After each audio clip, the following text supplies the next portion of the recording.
Um, Tell me, I know you obviously for many years, but for people that don't know you, give us a bit about your background. Where are you from? What part of France? How did you get involved in racing? So, well, I'm born in Nice. I lived there for like 5 years. This is where I started go-kart in a small track, which was not a track actually. It was on a parking, but it was a temporary track, you know.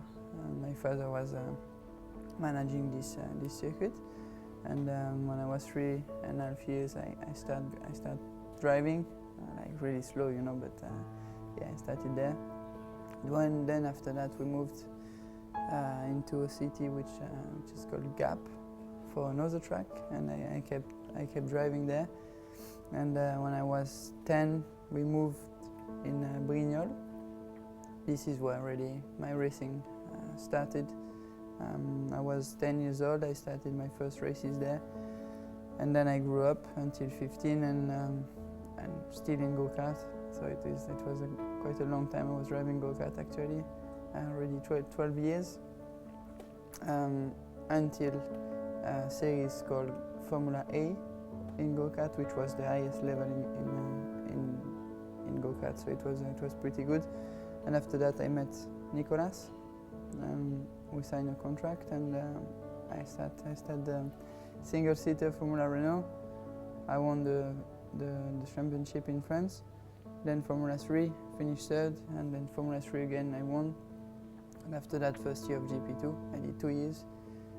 Finished third twice, and well, actually I forgot before that in 2009 I signed a contract with Ferrari then, the FDA.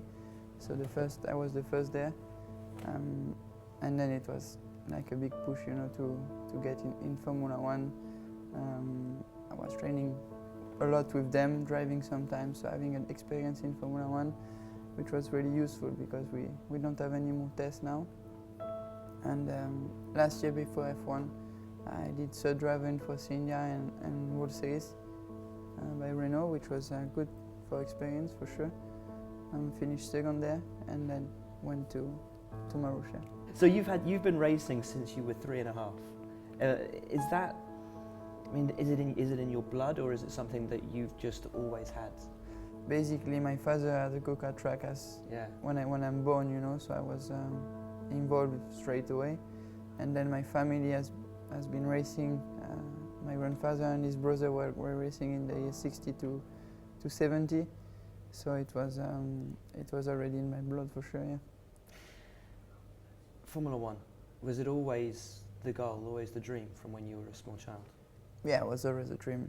When I started racing, before that not really, but when I started racing,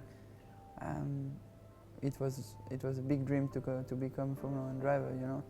And I didn't really think about I could be until when I came to single-seater, because in go-kart you are so far away from Formula 1 that you can't, I mean, I could not even imagine that I would have been a Formula 1 driver. When did you first know that you had a talent, a special talent? Well, I never really, you know, I don't like to say I have special talent and stuff like this. So basically, when I was go-kart, I knew that I was quick, because for sure I was 15. I was racing against people who were like 28, 32, 34.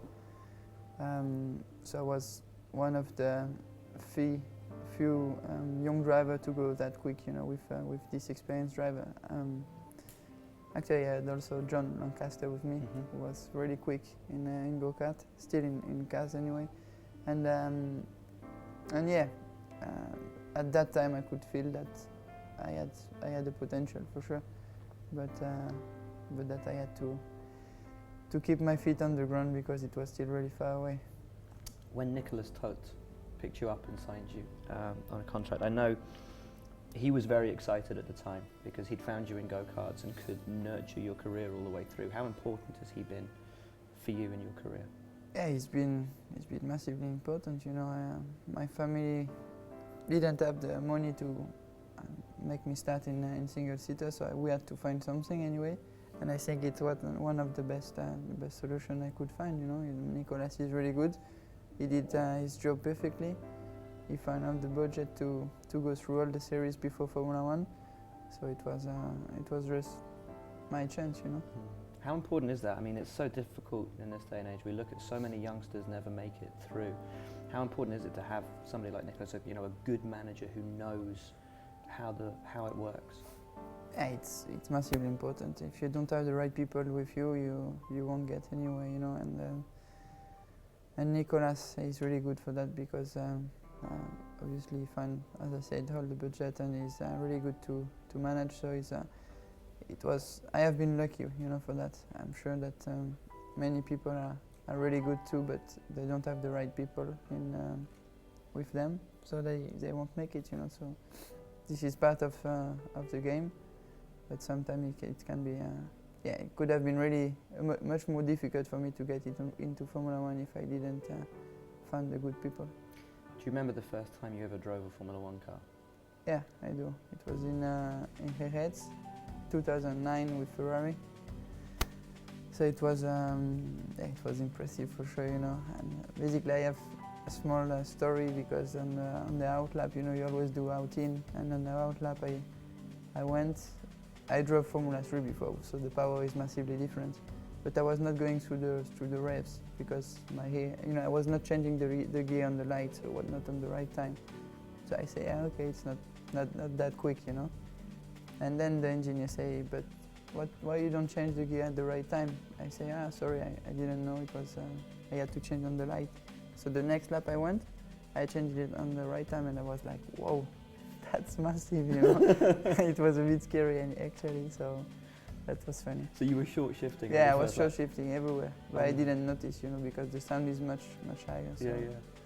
Anyway, it was nice. What was impressive? Was it the acceleration or the braking the first time? I think the most impressive was braking, because braking was like, first time I braked, I had to go back on throttle, you know, because it was just so massive. And but then everything is so perfect compared to other series that everything is impressive actually. And for you as a kid, the first time you jump in a Formula One car and it's a Ferrari. Yeah, that was also special, you know. For sure, to drive Formula One for the first time is special, but to drive a Ferrari, it's even more. And again, I've been lucky to have this chance to drive a Ferrari and to still have the opportunity to drive one. You've had a very impressive season and a half in Formula One. I remember we did an interview, I was at China last year, and even then, so early in your career, people were saying you were the next Alonso, the new Alonso. That's how impressive your early races had been. Do you feel how impressive your year and a half has been? Do you feel how highly regarded you are in the sport? I could feel something different after Monaco. Before that, I don't pay a lot of attention because I don't want to focus too much on this, you know. Obviously, when you do good result, it's good, so it can be good to look at. But when you start to have difficulties, if you keep looking at this, you will struggle more, you know. So I just try to be focused 100% on my races, and that's why I don't look really at what people say. But yeah, after Monaco anyway, I could not skip this, you know. And for sure, it was big. Everybody were trying to talk to me after the race, so it was a really good result for us. So yeah, for sure I can see that something good is going well for me at the moment. So you have to keep this moment and keep doing as I did before, not trying to think too much about this and trying to just focus on my races. This is the target for me. How difficult is that over the last year and a half? You know, putting in, as you said, you could put in the greatest race in the world, but if you're coming home in 14th, 15th place, it can go unnoticed. Yeah, this is really frustrating for sure. If you look, just last week, I did a great race in terms of performance compared to Caterham and my teammate. But people don't notice that because I finished 15, you know.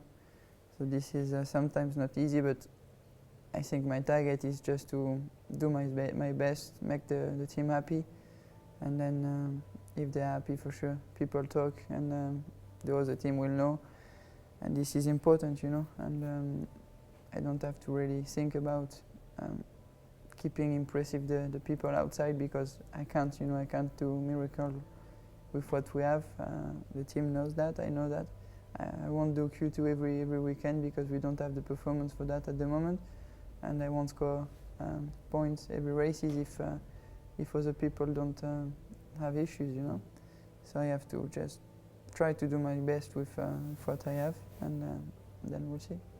Monaco was amazing. You talk about you can't produce a miracle. I wouldn't say Monaco was a miracle. It was an incredible race, though. How did it feel when you were inside? Because you had to come back from penalties.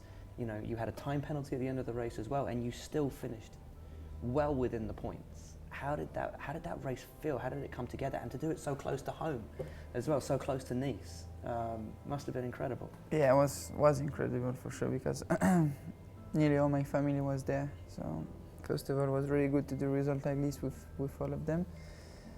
And then for the team, you know, to score the first points after 1.5 years was just great for me. You know, I wanted to do that at one point, and yeah, I did it. We did it. So it was a great race. As you said, we had many issues, but still, I think it was our moment, you know. So we had to score points at this race, and that we did. So it was great. But on a track that you can't pass traditionally, you know, it's always difficult to make up positions.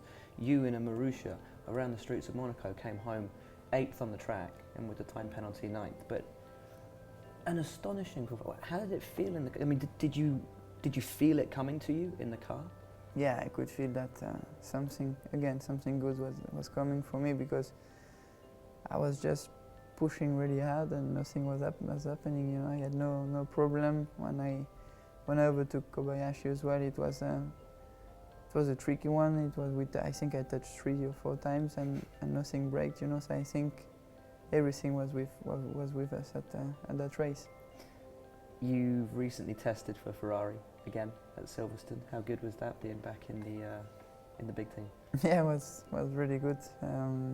Good experience, you know. For sure, it's always good to drive another car in the middle of the season. I saw where we have to improve. Anyway, we knew what was not great for us, but now we're sure, because we tried a car who can fight for the top 5. So yeah, it was just great thing. But after that, it was a bit difficult to come back on reality, you know. So it was not easy in Hockenheim, but now I'm fully back on Marussia. Do you think that call will come again, but the real call to step up properly to Ferrari? Well, I don't know. It's tricky, but for sure it won't come next year, because next year they have contract with both driver, and that's why I'm not thinking about this.